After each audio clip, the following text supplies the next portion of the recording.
നെസ്ലിൻ്റെ Mollywood times കണ്ടു. എനിക്ക് personally ഒരുപാട് കണക്റ്റ് ആയ ഒരു സിനിമയാണ്. ഈ സിനിമ കണക്റ്റ് ആവാൻ രണ്ട് കാരണങ്ങളാണുള്ളത്. ഒന്ന് സിനിമ ആസ്വാദകൻ എന്ന നിലയിലുള്ള കാരണം, ഒന്ന് എൻ്റെ ചില വ്യക്തിപരമായ അനുഭവങ്ങൾ എന്നുള്ള രീതിയിലുള്ള കാരണം. അതിൽ വ്യക്തിപരമായ അനുഭവങ്ങൾ ഏറ്റവും അവസാനം പറയാം. സിനിമാസ്വാദകൻ എന്ന നിലയ്ക്ക് എനിക്ക് ഈ സിനിമ കണക്ട് ആവാനുള്ള പ്രധാനപ്പെട്ട കാരണം ഇത് കൺസ്ട്രക്ട് ചെയ്തിരിക്കുന്ന രീതിയാണ്. ഇതിനകത്ത് ആദ്യം കുറച്ച് സീനുകളിൽ മാത്രമാണ് ജഗദീഷ് ഉള്ളൂ.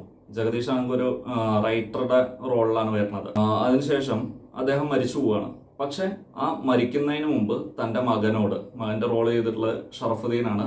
ഷറഫുദ്ദീനോട് പറയുന്ന ചില ഉപദേശങ്ങൾ, ആ ഉപദേശങ്ങളാണ് ഈ സിനിമയിൽ ത്രൂ ഔട്ട് നമുക്ക് കാണാൻ സാധിക്കുക. അത് തന്നെയാണ് ഇതിന്റെ കൺസ്ട്രക്ഷന്റെ ഏറ്റവും വലിയ പ്രത്യേകതയും. സിനിമയുടെ ആദ്യം മരിക്കുന്ന കഥാപാത്രം സിനിമയുടെ ഒടുക്കം വരെയും പലതരത്തിൽ സിനിമയിൽ വരികയും നമ്മളോട് സംസാരിച്ചുകൊണ്ടിരിക്കുകയും ചെയ്യുന്നതായിട്ട് നമുക്ക് ഫീൽ ചെയ്യും.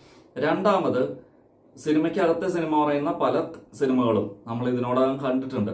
പക്ഷെ ഈ സിനിമ അവിടെ നിന്ന് വ്യത്യസ്തമാവാനുള്ള ഒരു പ്രധാനപ്പെട്ട കാരണം, ഇത് വെറുതെ കഥ പറഞ്ഞു പോവുകയല്ല. ഒരു ഹൊറർ സംവിധായകനാവാൻ, അതും മലയാളത്തിലെ എന്നല്ല ഇന്ത്യയിലെ തന്നെ one of the best horror സംവിധായകനാവാൻ കഷ്ടപ്പെടുന്ന ഒരു കഥാപാത്രം, അതാണ് നെസ്ലിൻ ചെയ്യുന്നത്. പക്ഷെ അയാളുടെ കഥ മാത്രമല്ല ഈ സിനിമ.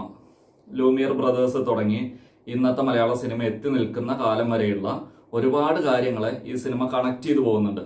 അതിൽ മൈ ഡിയർ കുട്ടിച്ചാത്തൻ വരുന്നുണ്ട്, വിദേശ സിനിമകൾ പലതും വരുന്നുണ്ട്, മമ്മി വരുന്നുണ്ട്, അതൊക്കെ എന്തുകൊണ്ട് ആക്സെപ്റ്റ് ചെയ്യപ്പെട്ടു എന്ന് വരുന്നുണ്ട്. അതുപോലെ പലപ്പോഴും ഇന്റർനാഷണൽ സിനിമകളൊക്കെ നമ്മളെ ടച്ച് ചെയ്തു പോകുന്നത്, അല്ലെങ്കിൽ നമ്മളുടെ സിനിമകളൊക്കെ പുറത്തുള്ളവരെ ടച്ച് ചെയ്തു പോകുന്നത് ആ സിനിമയുടെ കൺസെപ്റ്റ് കൊണ്ടോ ആ സിനിമയിലെ ഡയലോഗുകൾ കൊണ്ടോ ഇമോഷൻസ് കൺവേ ചെയ്യുന്നതുകൊണ്ടോ ഒന്നും ആയിരിക്കില്ല. ആ സിനിമ ബിൽഡ് ചെയ്യുന്ന മൂഡ്, ആ മൂഡ് ബിൽഡ് ചെയ്യുന്നതിൽ മ്യൂസിക്കിന് വലിയൊരു പ്രാധാന്യം ഉണ്ടായിരിക്കും. ആ കാര്യങ്ങളെല്ലാം ഈ സിനിമയ്ക്കകത്ത് പറഞ്ഞു പോകുന്നുണ്ട്. നെസ്ലിൻ്റെ ചെറുപ്പകാലം കാണിക്കുമ്പോൾ അവരൊരു തിയേറ്റർ പോയിരിക്കുന്നുണ്ട്, ഒരു DTS തിയേറ്ററിൽ. അവിടെ ഇരുന്നിട്ടാണ് ഈ കുട്ടി മമ്മി കാണുന്നത്. ആ സിനിമ കാണുമ്പോൾ സൗണ്ട് ബോക്സ്, ഓരോ കോണിലും സെറ്റ് ചെയ്തിട്ടുള്ള സൗണ്ട് ബോക്സ്, അതൊക്കെ ഫോക്കസ് ചെയ്യുന്നു. ആ സൗണ്ട് എഫക്റ്റുകൾ ഈ കുട്ടിയെ എങ്ങനെയൊക്കെ ബാധിക്കുന്നു, തൊട്ടടുത്തിരിക്കുന്ന ആളുകളെ എങ്ങനെ ബാധിക്കുന്നു, അങ്ങനെയുള്ള കാര്യങ്ങളെല്ലാം കാണിക്കുന്നുണ്ട്. അപ്പോൾ ഒരു സിനിമ മറ്റുള്ളവരെ കണക്ട് ചെയ്യുന്നത് സംഭാഷണങ്ങളിൽ നിന്നോ അല്ലെങ്കിൽ അതിൻ്റെ ഒരു ഇമോഷണൽ ആസ്പെക്റ്റിൽ നിന്നോ മാത്രമാവണമെന്നില്ല. അതിൽ ഉപയോഗിച്ചിട്ടുള്ള പലതരം ടെക്നിക്കൽ സൈഡ്, വിഷ്വലൈസേഷൻ, മ്യൂസിക്, അങ്ങനെ പലതും. ഈ സിനിമയിൽ തന്നെ ഒരു സുപ്രധാന ഘട്ടത്തിൽ വരുന്നത് റാപ്പാണ്. നമ്മൾ അതുവരെ കണ്ടു വന്നിരുന്ന, നമ്മൾ സ്ഥിരം പരിചയിച്ച സംഗീത ഫോർമുലകളൊന്നുമല്ല. റാപ്പ് മ്യൂസിക് കൊണ്ടുവരുന്നു, അത് കൃത്യമായിട്ട് പ്ലേസ് ചെയ്യുന്നു, അതിലൂടെ ആ കഥാപാത്രത്തിന്റെ ഇമോഷൻസ് നമുക്ക് കൺവേ ആവുന്നു. ഈ സിനിമയുടെ മൂഡ് ബിൽഡ് ചെയ്യുന്നതിൽ പലപ്പോഴും മ്യൂസിക്കിന് വലിയൊരു പങ്കുണ്ട്. അതുപോലെ തന്നെ ക്യാമറ വർക്കുകൾ. ഫസ്റ്റ് ഹാഫിൽ ഒരു റൗണ്ട് ഷോട്ട് വരുന്നുണ്ട്, അതിന്റെ നേരെ റിവേഴ്സ് ഓർഡറിൽ സെക്കൻഡ് ഹാഫിലും ഒരു റൗണ്ട് ഷോട്ട് സെറ്റ് ചെയ്തിട്ടുണ്ട്. അതൊക്കെ ഭയങ്കര രസമായിട്ടാണ് എനിക്ക് തോന്നിയത്.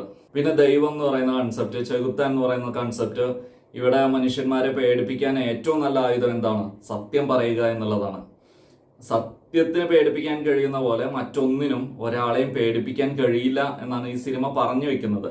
അതിൻ്റെ ഒപ്പം നമുക്കൊക്കെ ഉണ്ടാവുന്ന ഒരു സംഭവം, നമ്മൾ ഒരിക്കൽ പേരെടുത്തു കഴിഞ്ഞാൽ, നമ്മൾ ഏതെങ്കിലും ഒരു ഫീൽഡിൽ മറ്റുള്ളവരെ പറ്റിച്ചിട്ടോ പറ്റിക്കാതെ ആവട്ടെ, നമ്മളൊരിക്കൽ പേരെടുത്തു കഴിഞ്ഞാൽ നമ്മളെ ജനങ്ങൾ വിശ്വസിക്കുന്നു. പിന്നീട് നമ്മൾ ചെയ്ത ഒരു തെറ്റാണെന്ന് മറ്റൊരാൾ പറഞ്ഞാൽ പോലും ജനങ്ങൾ അത് ആക്സെപ്റ്റ് ചെയ്യാൻ സാധ്യത വളരെ കുറവാണെന്നും, നമ്മളുടെ മേലുള്ള ആരാധന മൂലം നമ്മൾ ചെയ്ത തെറ്റുകൾ പോലും അവർ ശരികളായി ഏറ്റെടുക്കും എന്നൊക്കെയുള്ള സോഷ്യോ കൺസെപ്റ്റുകൾ ഈ സിനിമ നമ്മളുടെ മുന്നിൽ തുറന്നു വെക്കുന്നുണ്ട്.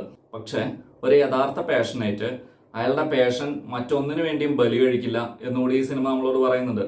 പല പ്രതിസന്ധികൾ ഉണ്ടാകുമ്പോഴും നെസ്ലിന്റെ കഥാപാത്രം പിന്നെയും പറയുന്നത് എൻ്റെ സിനിമ, അത് ഞാൻ എന്താഗ്രഹിക്കുന്ന ആ ഒരു ഔട്ട്പുട്ട് ആയിരിക്കണം, മറ്റൊന്ന് കൊടുത്ത് ജനങ്ങളെ പറ്റിക്കുന്നതിനോട് എനിക്ക് ഒരു താല്പര്യമില്ല എന്ന രീതിയിലാണ് സംസാരിക്കുന്നത്. അപ്പോൾ ഒരു പാഷൻ ഉള്ളിൽ കൊണ്ട് നടക്കുന്ന ആള് ആ പാഷന് വേണ്ടി എത്ര കഷ്ടപ്പെട്ടാലും അത് പൂർത്തിയാകുന്നത് വരെ അതിനോടൊപ്പം സഞ്ചരിക്കും എന്നുകൂടിയാണ് ഈ സിനിമ പറയുന്നത്.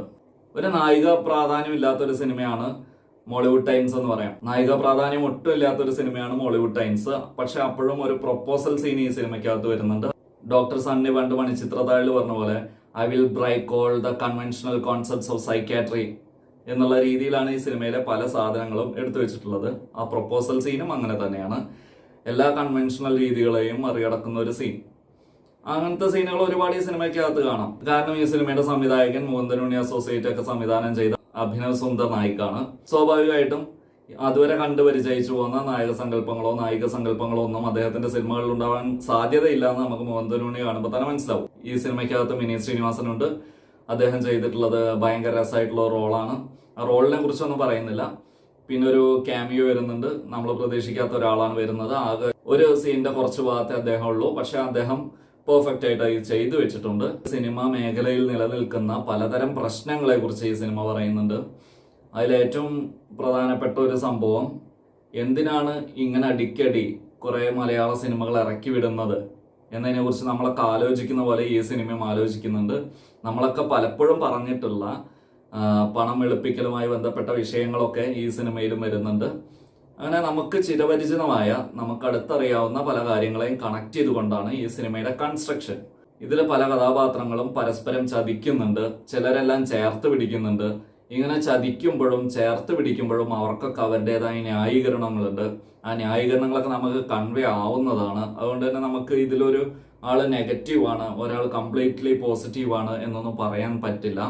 ആ രീതിയിലുള്ള ഒരു ക്യാരക്ടറൈസേഷനാണ് പലർക്കും കൊടുത്തിട്ടുള്ളത്. ആ ക്യാരക്ടർ റൈറ്റിങ്ങും അവരുടെ ആക്ടിങ്ങും എല്ലാം എന്നെ സംബന്ധിച്ചിടത്തോളം എന്നെ സംതൃപ്തിപ്പെടുത്തുന്ന രീതിയിൽ തന്നെയായിരുന്നു. സിനിമയ്ക്കകത്തെ സിനിമ പറയുന്ന സ്ഥിരം ടെംപ്ലേറ്റുകളിൽ നിന്ന് മാറി നിന്നുകൊണ്ട് കൺസ്ട്രക്ട് ചെയ്ത് എന്നെ പരിപൂർണമായും തൃപ്തിപ്പെടുത്തിയ ഒരു സിനിമയാണ് മോളിവുഡ് ടൈംസ്. ഞാൻ ആദ്യം പറഞ്ഞല്ലോ ഈ സിനിമ എന്നെ പേഴ്സണലായി ടച്ച് ചെയ്യാൻ ചില കാരണങ്ങളുണ്ടെന്ന്. അതെന്താന്ന് ചോദിച്ചാൽ, മലയാള യൂണിവേഴ്സിറ്റിയിൽ MA മലയാളം PG ചെയ്യുന്ന സമയത്ത് ഫിലിം സ്റ്റഡീസിൽ പഠിച്ചിരുന്ന കുറെ നല്ല കൂട്ടുകാർ എനിക്കുണ്ടായിരുന്നു. ഉജ്വൽ, സജിത് CP, അഭിറാം, അഭിനന്ദ്, അംജദ്, അങ്ങനെ കുറെ കൂട്ടുകാർ. അവരൊക്കെ സിനിമ ഭയങ്കര പാഷനായി കൊണ്ടുനടന്നിരുന്ന ആളുകളാണ്. അതുകൊണ്ട് തന്നെ നെസ്ലിൻ ചെയ്യുന്ന കഥാപാത്രത്തെ കാണുമ്പോൾ എനിക്ക് അവരെയൊക്കെ ഫീൽ ചെയ്യും. സംവിധായകനാവാനും നടനാവാനും ഒക്കെ ആഗ്രഹിച്ചു നടന്ന ആ കൂട്ടുകാരെ എനിക്ക് ഫീൽ ചെയ്യും. അങ്ങനെയുള്ള ഒരു സൗഹൃദ വലയം കൂടി ഉണ്ടായിരുന്നുകൊണ്ട് ഈ സിനിമ എന്നെ പേഴ്സണലി കൂടി ടച്ച് ചെയ്ത് കടന്നുപോയൊരു സിനിമയാണ്. ഈ സിനിമയെ കുറിച്ച് ഒറ്റ വാക്കിൽ പറയാൻ പറഞ്ഞാൽ നിങ്ങൾക്ക് ധൈര്യമായി ടിക്കറ്റ് എടുക്കാവുന്ന ഒരു കോമഡി ഡ്രാമ സിനിമയാണ് മോളിവുഡ് ടൈംസ് എന്നാണ് എൻ്റെ അഭിപ്രായം.